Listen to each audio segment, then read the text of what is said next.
हरे कृष्णा। श्रीमद् भागवतम स्कंध 1 अध्याय 15 श्लोक नंबर 42। त्रित्वे हुत्वा च पंचत्वं तच्चैकत्वे जुहोन्मुनिः सर्वमात्मन्न जुहवीत् ब्रह्मण्यात्मानमव्यये। अनुवाद और तात्पर्य श्रील प्रभुपाद के द्वारा। श्रील प्रभुपाद की जय। अनुवाद। इस प्रकार उन्होंने पंचत्वमय स्थूल शरीर को विनष्ट करके प्रकृति के 3 गुणों में मिलाकर उसे अज्ञानता में मिला दिया और तब उस अज्ञानता को आत्मा या ब्रह्म में विलीन कर दिया जो सर्वदा अक्षय है। तो युधिष्ठिर महाराज जो है अपने भौतिक शरीर को स्थूल शरीर को विनष्ट करके, जैसे जिनमें योग सिद्धि होता है या जो योगी होते हैं वो भी ऐसा करते हैं कि वो अपने शरीर को अपने ही अंदर अग्नि प्रकट करके भस्म कर सकते हैं। तो ऐसे ही जो है यहाँ हम देखते हैं कि अब युधिष्ठिर महाराज अपने भौतिक शरीर को त्याग चुके हैं और जब भौतिक शरीर को कोई भी आत्मा त्यागता है तो भौतिक शरीर जो 5 तत्व से बना हुआ है, पृथ्वी जल अग्नि वायु आकाश, तो उसी में मिल जाता है और भौतिक कोई भी तत्व को अज्ञान के साथ ही तुलना किया गया है। इस भौतिक संसार में जो कुछ व्यक्त है वो महत तत्व अव्यक्त का प्रतिफल है और हमें जितनी वस्तुएं दृष्टिगोचर होती है वो विविध भौतिक पदार्थों के विविध संयोग है। तो 24 महत्त्व है। पृथ्वी जल अग्नि वायु आकाश, ये पंचतत्व है। फिर आँख कान नाक जीभ त्वचा, ये ज्ञानेंद्रिय है। इसका 5 विषय है, शब्द स्पर्श रूप रस गंध, ये 15 हो गया। 5 कर्मेंद्रिय है, वाणी हाथ पैर मलद्वार मूत्रद्वार, ये 20 हो गया। 3 है जिससे सूक्ष्म शरीर बना हुआ है, मन बुद्धि अहंकार, ये 3 हो गया, 23। और 24वां है सत्वगुण रजोगुण तमोगुण का अव्यक्त अवस्था। तो ये जो है इन सब के संयोग से ये भौतिक जगत बना हुआ है। तो जीव जो है भगवान के नित्य दास है और जीव अपना स्वभाव भूलने के कारण वो प्रकृति पर प्रभुत्व जताते हैं और जब उनको याद आ जाता है कृष्ण कृपा से, गुरु कृपा से, वैष्णवों की कृपा से, तो फिर वो प्रभुत्व जताने की कोशिश नहीं करता है। वो जानते हैं कि कृष्ण ही अल्टीमेट कंट्रोलर है, केवल कृष्ण ही प्रभुत्व जता सकते हैं क्योंकि वही प्रभु है।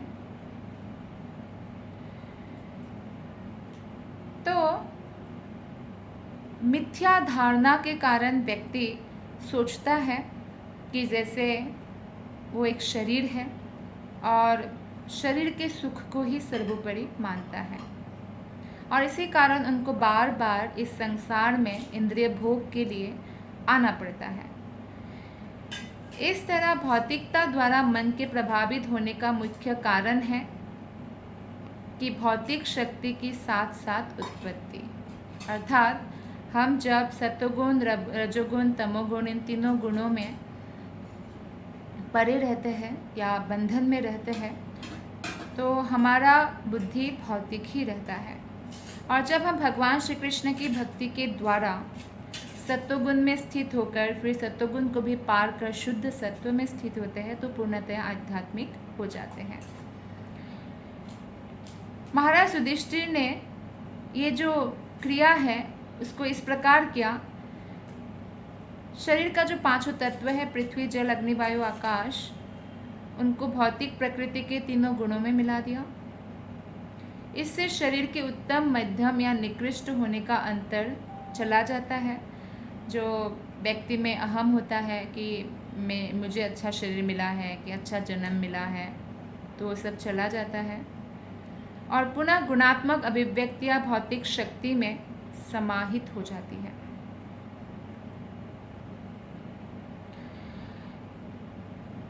तो गुणात्मक अभिव्यक्तियां एक्चुअली हम सभी आत्मा जो है वो भगवान के अंश होने के कारण हम सब में वो गुण है जो भगवान में है, लेकिन हम भूल जाते हैं और मिथ्या भाव को अपना लेते हैं, इसलिए वो गुण सब ढका हुआ है।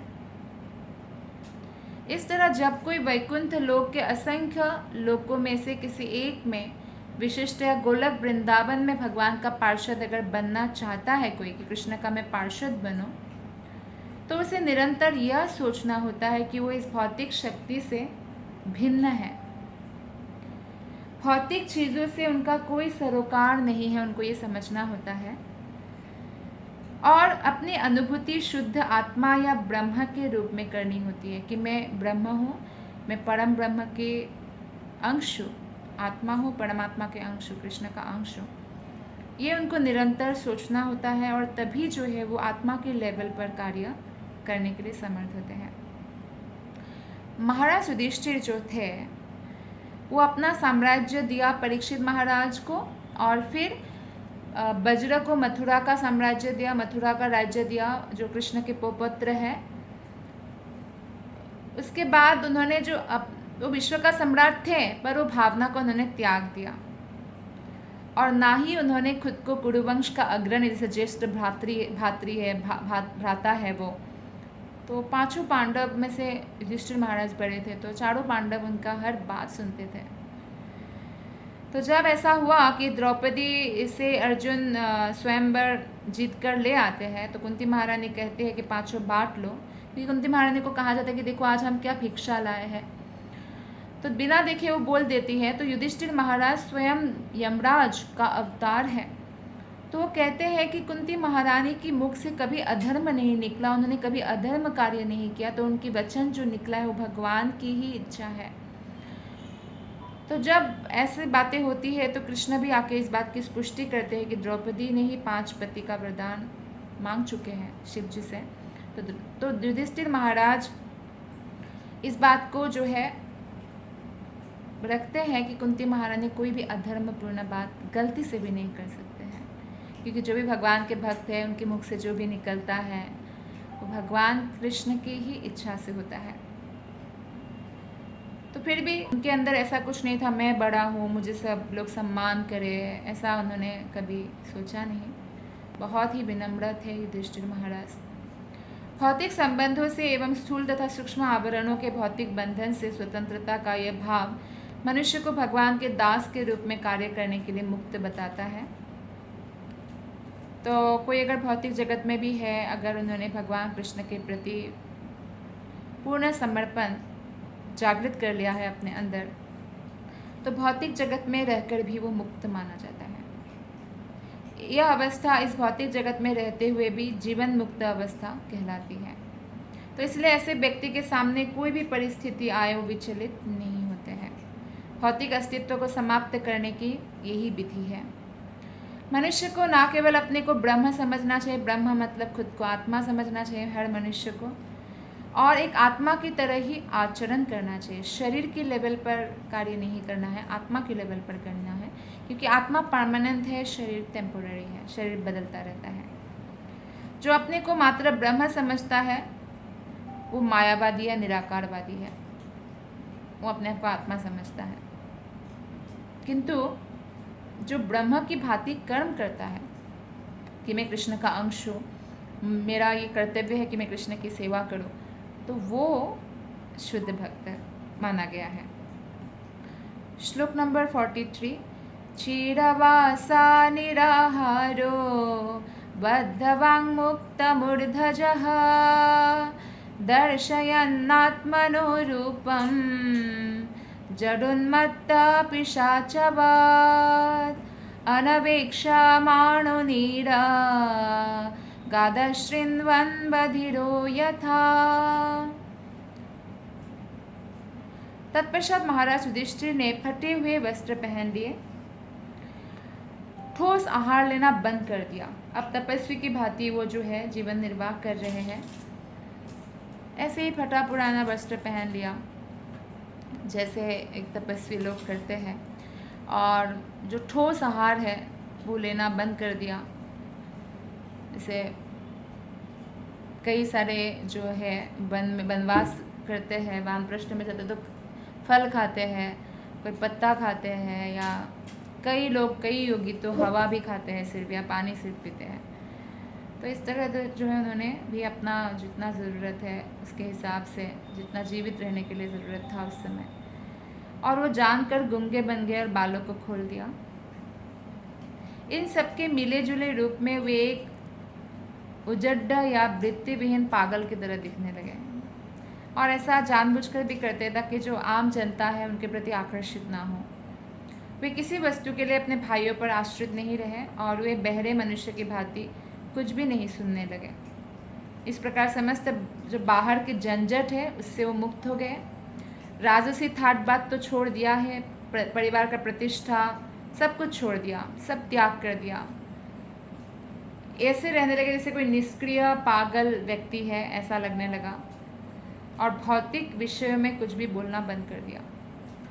अब वे अपने उन भाइयों पर आश्रित नहीं रहे जो निरंतर सहायता करते थे। जैसे अर्जुन, जब राजसूय यज्ञ होने वाला था तो अर्जुन धनंजय इसलिए नाम है अर्जुन का, धन अर्जित करने के लिए या धन संचय करने के लिए भेज देते हैं। तो हर भाई मदद करते थे, तब अब उनकी सहायता वो नहीं लेते। सभी प्रकार की इस पूर्ण स्वतंत्रता को निर्भीकता की शुद्ध अवस्था या निर्भय पद कहते हैं। अब जो पूरी तरह स्वतंत्र हो गए युधिष्ठिर महाराज, क्योंकि अब वो जाने की तैयारी कर रहे हैं भागवत धाम। श्लोक नंबर 44। उदीचिं प्रविवेशाशं गतपूर्वं महात्मभिः हृदि ब्रह्मा परं ध्यायन् न आवर्तेत यतो गतः। तब उन्होंने उत्तर दिशा की और अपने पूर्वजों तथा महापुरुषों द्वारा स्वीकृत पथ पर चलते हुए प्रस्थान किया, जिससे वे परमेश्वर के विचार में पूर्ण रूप से लग सके। उत्तर दिशा की ओर जनरली हिमालय पर्वत है। तो वनवास लेते हैं तो वन में गमन किया और बड़े बड़े महापुरुषों के जो पद चिन्हों का अनुसरण किया, और इसी तरह रहे वो बिल्कुल विरक्त। वर्णाश्रम धर्म विश्व के निवासियों द्वारा और विशेष रूप से आर्यवर्त के निवासियों द्वारा पालित होता है। इसमें जीवन की एक अवस्था आती है, जैसे कि वानप्रस्थ, जैसे कि 50 साल के बाद समस्त जो उनके रिस्पॉन्सिबिलिटीज़ है उससे मुक्त होकर घर बार छोड़कर वो वन गमन करते हैं, तीर्थ स्थान पर निकल जाते हैं। गृहस्थ जीवन को ना कोई राजा ना कोई सम्मानित व्यक्ति अंत तक चला सकता है, क्योंकि इसे मानव जीवन की स्थिति के प्रतिकूल तथा आत्महत्या जैसा माना जाता है। कोई अगर सिर्फ गृह में आसक्त रहेंगे तो भगवत धाम कैसे जाएंगे, और अगर वो सिर्फ गृह करते रहेंगे फिर उनका जो है मन हमेशा भौतिक आसक्ति में ही रहेगा। तो इसीलिए वो व्यक्ति को महान माना गया है जो गृह में रहकर भी कृष्ण को सेंटर मानकर भगवत भक्ति करते हैं। तो कलियुग में इसलिए रूप गोस्वामी पाद ने युक्त वैराग्य का मार्ग बताया है, जिससे युधिष्ठिर महाराज वन में गए। तो ऐसा कलियुग में कठिन है, वन में रहना इतना आसान नहीं है। तो वन में रहने का मतलब, वानप्रस्थ लेने का मतलब भौतिक चीज़ों से विरक्त होकर आध्यात्मिक चीज़ों में पूरा समय देना। सारी पारिवारिक झंझटों से मुक्त होने एवं भगवान की भक्तिमय सेवा में 100% लगने की संस्तुति हर एक शास्त्र करते हैं। ये प्रामाणिक पथ है। भगवान भगवद गीता 18वें अध्याय के 62 श्लोक में शिक्षा देते हैं कि मनुष्य को कम से कम अपनी अंतिम अवस्था में भगवत भक्त बनना चाहिए। अंतिम अवस्था मतलब वृद्ध अवस्था में कम से कम बनना चाहिए। भगवान के प्रति एकनिष्ठ आत्मा को अपने हित के लिए महाराज युधिष्ठिर की भांति भगवान के उपदेश का पालन करना चाहिए। खैर, युधिष्ठिर महाराज तो हमेशा से ही भगवत भक्त थे। ऐसा नहीं कि वो अभी सब त्याग दिया तो अब भगवान की भक्ति करने लग गया। अरे, उनका मन तो कृष्ण में ही रहता था, है ना। तो हमें ऐसा ही बनना है एक्चुअली। हमारा मन हर समय कृष्ण में होना चाहिए। ब्रह्म परम शब्द भगवान कृष्ण के सूचक है। इसकी पुष्टि अर्जुन द्वारा भगवत गीता में असित, देवल, नारद तथा व्यास जैसे महापुरुषों के संदर्भ में की गई है। इस प्रकार उत्तरा पद के लिए गृह त्याग करते हुए महाराज युधिष्ठिर अपने अंतःकरण में निरंतर कृष्ण का स्मरण करते रहे और अपने पूर्वजों तथा सभी परम भक्तों के चरण चिन्हों पर चलते रहे। तो जो महान भक्त है वो बाकी जो पूर्ववर्ती आचार्य हैं उनके जो आज्ञा है, उपदेश है, उसका अनुसरण करते हैं। श्लोक नंबर 45। सर्वे तामानुनिर्जग्मुः प्रातरः कृतनिश्चयः कलिना धर्ममित्रेण दृष्ट्वा स्पृष्टः प्रजाभुवि।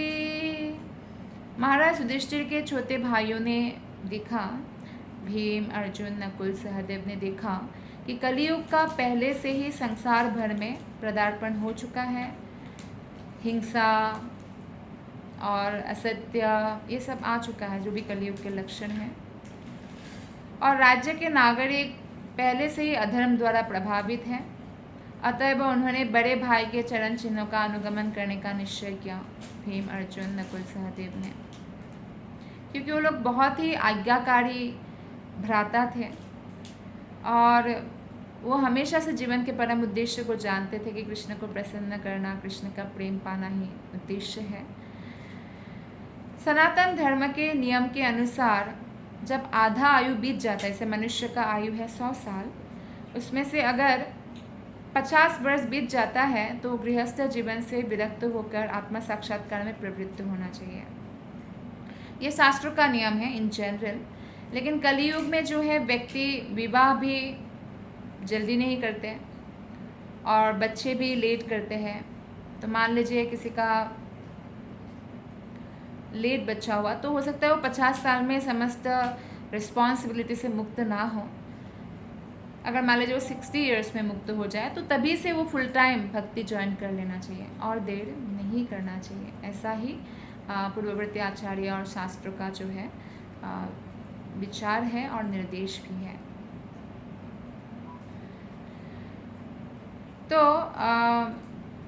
कभी कभी ऐसा होता है कि निवृत्ति प्राप्त लोग मोहग्रस्त हो जाते हैं और जीवन के अंतिम दिनों में अपने को किस तरह लगाया जा सके उसको नहीं पता है। लेकिन इस यहाँ पे पांडव जैसे अधिकारी जनों का निर्णय दिया हुआ है। इन सब लोगों ने कृष्ण की भक्तिमय सेवा के अनुशीलन में खुद को प्रवृत्त किया, पूरी तरह से जो रास कास का वो था उनसे मुक्त किया। और स्वामी श्रीधर के अनुसार धर्म, अर्थ, काम तथा मोक्ष जीवन के चरम लक्ष्य नहीं है। इसलिए भागवतम में धर्म, अर्थ, काम और मोक्ष के बारे में नहीं बताया है, उसको कहते हुए धर्म कहा गया है। हमारा जो परम चरम लक्ष्य है वो भगवान श्री कृष्ण की सेवा है, वो हमें करना चाहिए। तो यही श्रीमद् भागवतम का मूल विषय वस्तु है। तो धर्म, अर्थ, काम, मोक्ष का जो अभ्यास करते हैं उनको जीवन के चरम लक्ष्य जो कृष्ण प्रेम है उसकी कोई जानकारी नहीं होने के कारण ऐसा करते हैं। और अगर धर्म, अर्थ, काम, मोक्ष है भक्तों के जीवन में तो कैसा होता है? धर्म मतलब भगवान श्री कृष्ण के आज्ञा के अनुसार अपने जीवन जीना और उसके अनुसार जो अर्थ आता है उस अर्थ को भी, लक्ष्मी को भी कृष्ण की सेवा में ही लगाना। काम अर्थात कामना या इच्छा पूर्ति करना, वो भी आध्यात्मिक, जो कृष्ण के अनुकूल हो, कृष्ण की सेवा अर्थ हो। और मोक्ष अर्थात भगवान श्री कृष्ण का प्रेम प्राप्त करना, जो मोक्ष से भी ऊपर है, भक्ति है। स्वयं भगवान ने भगवत गीता 18.64 में जीवन के चरम उद्देश्य का संकेत किया है और पांडवों ने बिना किसी संकोच के उनका पालन करने की बुद्धिमानी की। तो हम पांडवों से ये बात सीख सकते हैं कि उन्होंने किस प्रकार इतना महान होने के बावजूद भी उन्होंने कोई भी प्रकार की भौतिक चीज़ों के प्रति आसक्ति नहीं रखा। श्लोक नंबर 46। ते साधु कृत सर्वार्था ज्ञात्वा त्वन्तिकमात्मनः मनसा धारयामासु वैकुंठ चरणाम्बुजम्। अनुवाद और तात्पर्य श्रील प्रभुपाद के द्वारा। श्रील प्रभुपाद की जय।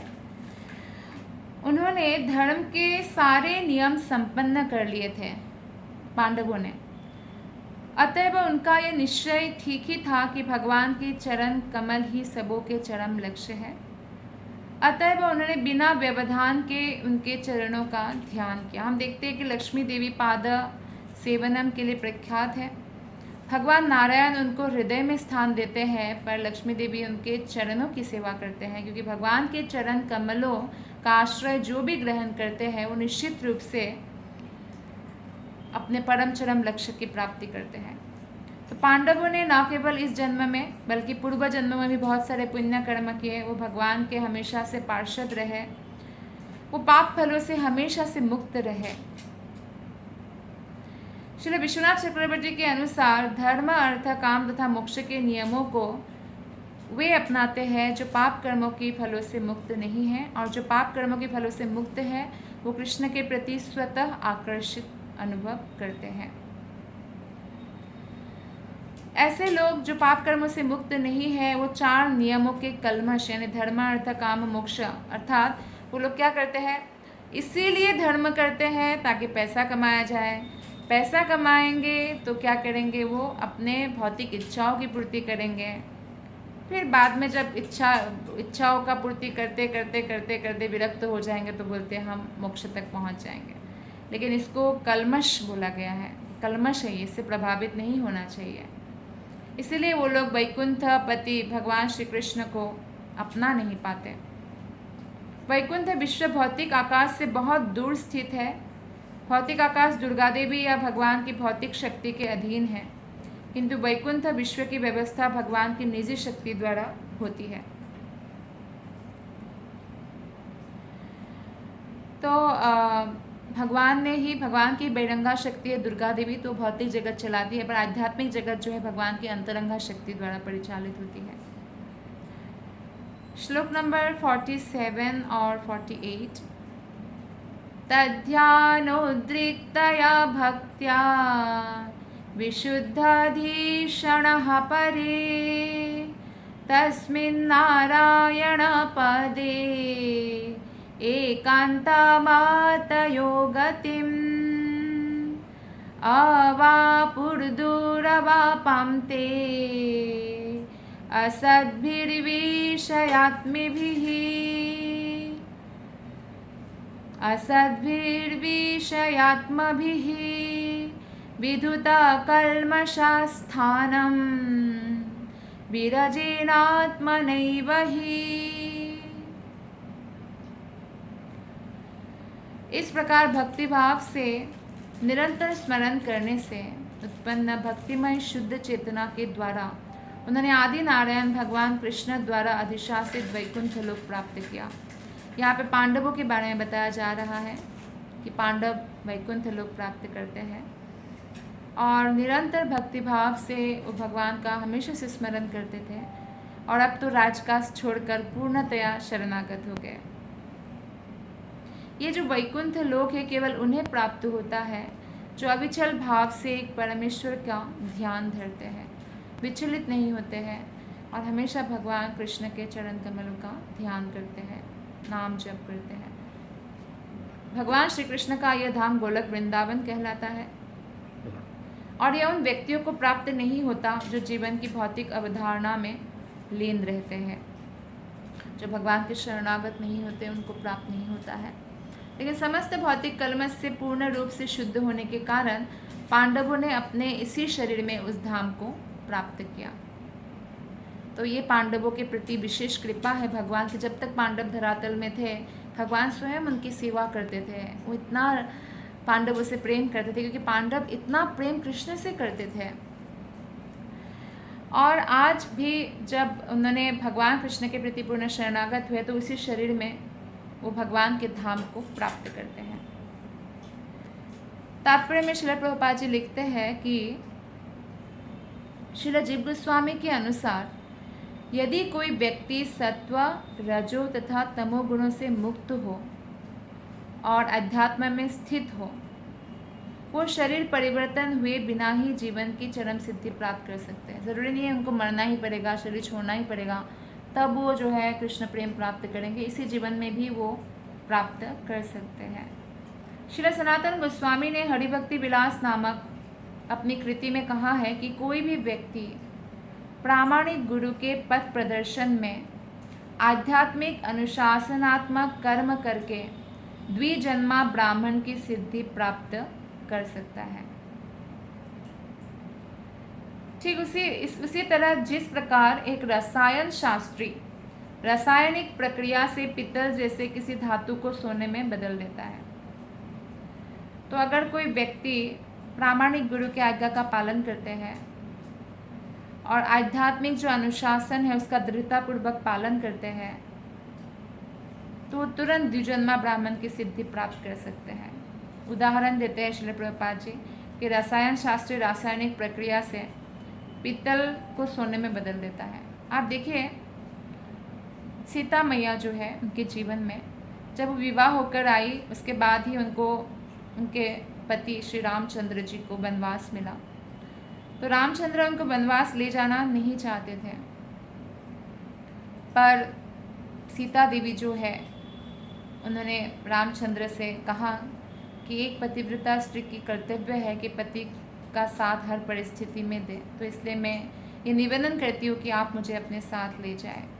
तो सीता देवी कहती है कि मैं जो है खुद को अनुशासित रखूँगी, अनुशासन का पालन करूँगी। ऐसा नहीं है कि मैं कोई भी जिद करूँगी जो ठीक नहीं है। मैं अनुशासन का पालन करूँगी और आप जो भी तपस्या करने चाहेंगे या कुछ भी करना चाहेंगे मैं उसका साथ दूंगी, ना कि उसमें बाधा डालूंगी। आप फल खाएंगे तो मैं भी सिर्फ फल ही खाऊंगी, कुछ और नहीं चाहिए मुझे भी। तो इस प्रकार वो नियंत्रण की ओर जाती है, धर्म के अनुसार जो है वो नियंत्रण की ओर जाती है।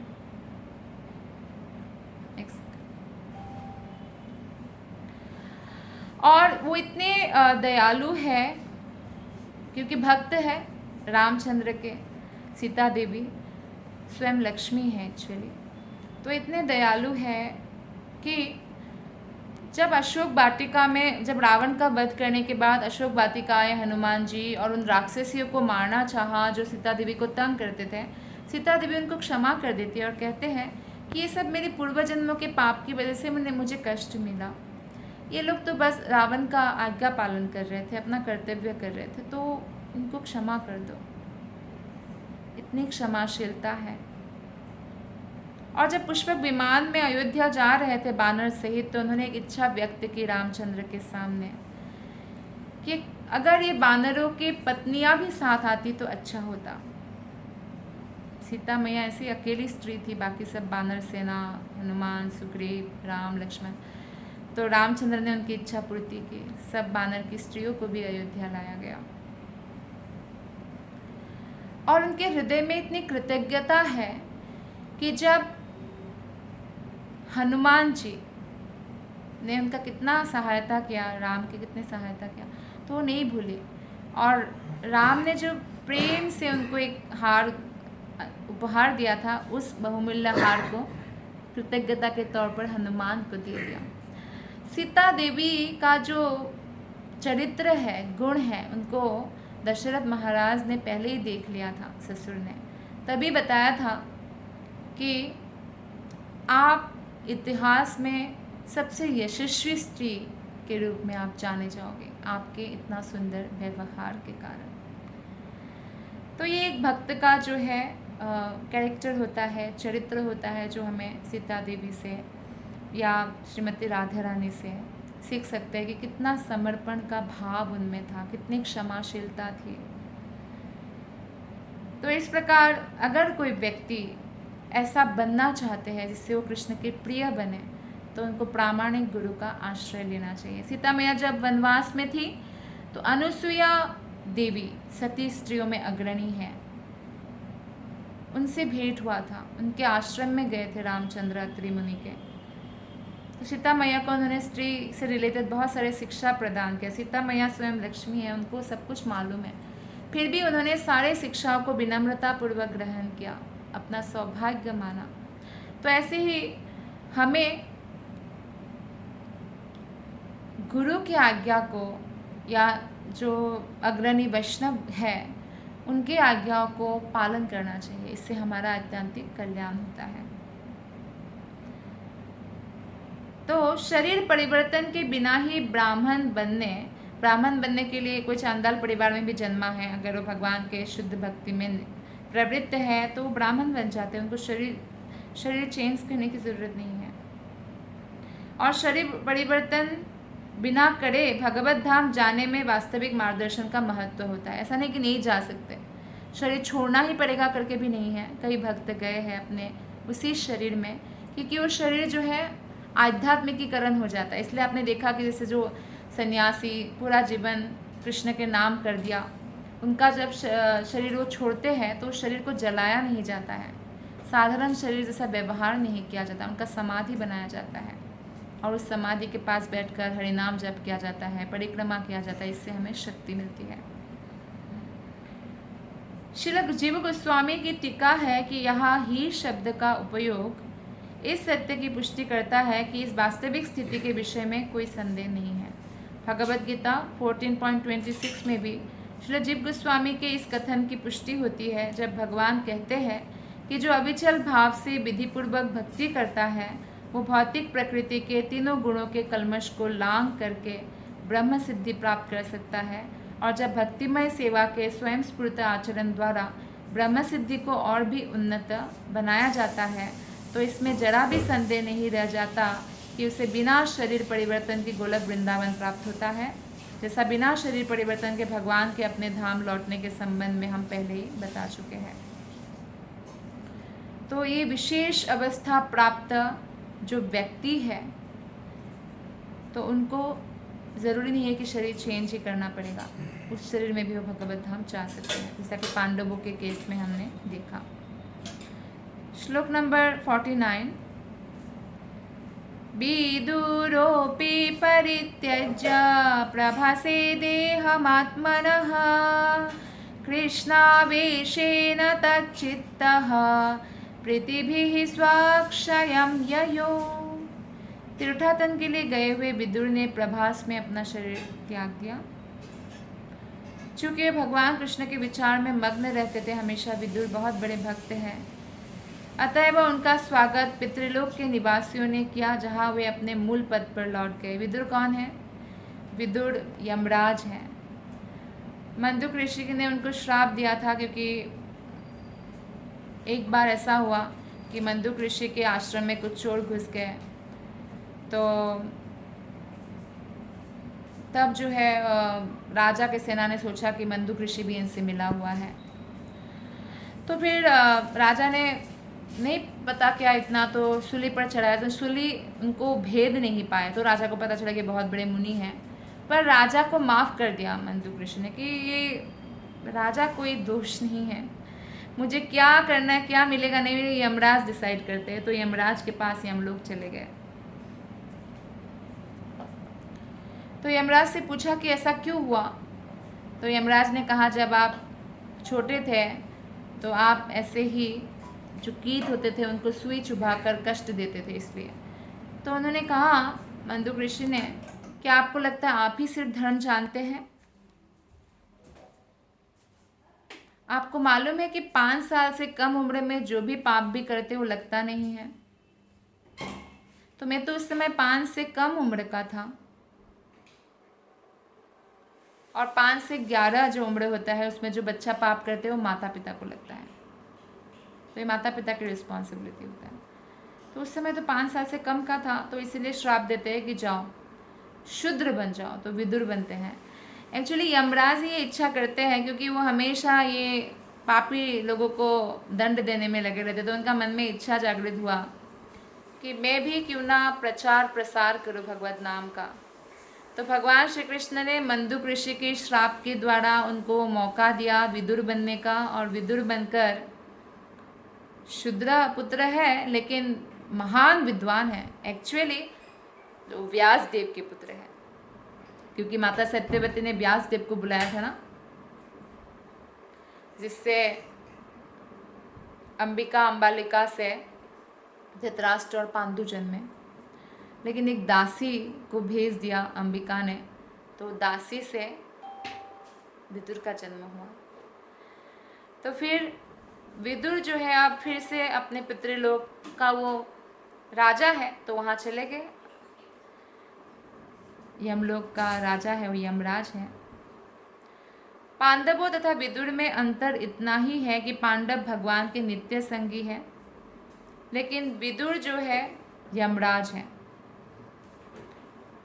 लोग यमराज से भयभीत रहते हैं क्योंकि वही जगत में जो दुष्ट है उनको दंड देते हैं। इस भौतिक संसार की कोर्ट कचहरी से शायद एक पापी बच जाए, पर यमराज के दंड से नहीं बच सकते।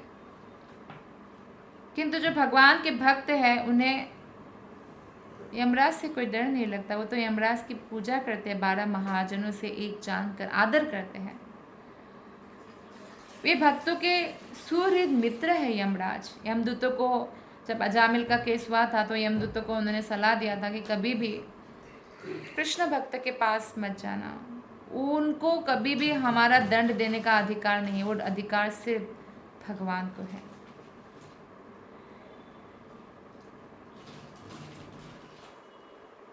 भगवान के सनातन सेवक के रूप में अत्यंत मनोयोग से भक्ति का प्रदर्शन किया और पुण्यात्मा का जीवन बिताया। यहाँ तक कि धृतराष्ट्र जैसे भौतिकतावादी मनुष्य को भी विदुर ने उपदेश देकर मोक्ष प्रदान किया। विदुर की कृपा के कारण एक्चुअली धृतराष्ट्र को मोक्ष प्राप्त हुआ, क्योंकि भगवान के कोई भक्त अगर किसी पर कृपा करते हैं, भगवान के भक्त के अगर कोई बहुत प्रिय बन सकते हैं, उसका उद्धार तो होना ही है, भले वो कैसा भी हो। अतएव वे भक्ति के पुण्य कर्मों द्वारा भगवान के चरण कमलों का स्मरण सदैव कर सकते थे और इस तरह जो है शूद्र जन्मा जीवन के सारे कलमश धुल गए थे।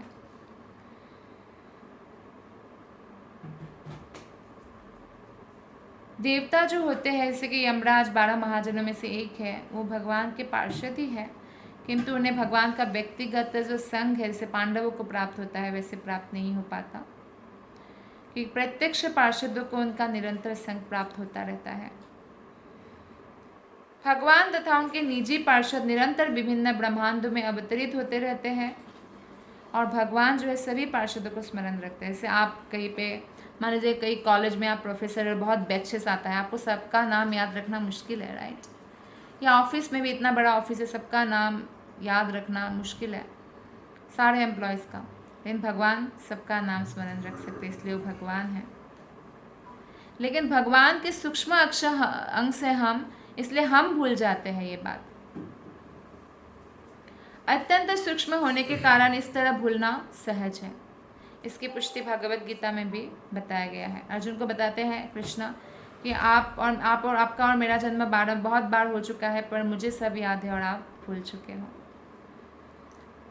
श्लोक नंबर 50।